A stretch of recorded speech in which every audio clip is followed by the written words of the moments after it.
সাধু বাবা সাধু বাবা সাধু বাবা সাধু বাবা সাধু বাবা সাধু বাবা এলি রে।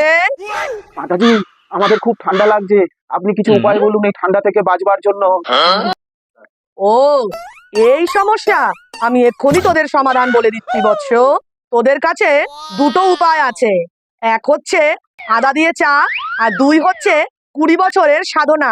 এবার দেখ তোরা কোনটা নিবি। 20 বছরের সাধনা বলবো না আদা দিয়ে চা বলবো? 20 বছরের সাধনা কে করবে? আদা দিয়ে চাটাই বলে দে। মাতাজি, আদা দিয়ে চাটাই বলে দিন আমাদের।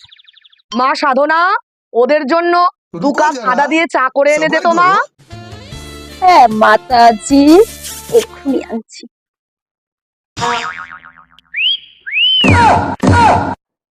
ওর জন্য আমি 20 বছরের সাধনাকে পেলাম না। हे प्रभु हे हरि राम कृष्ण जगन्नाथ प्रेमानंद ये क्या हुआ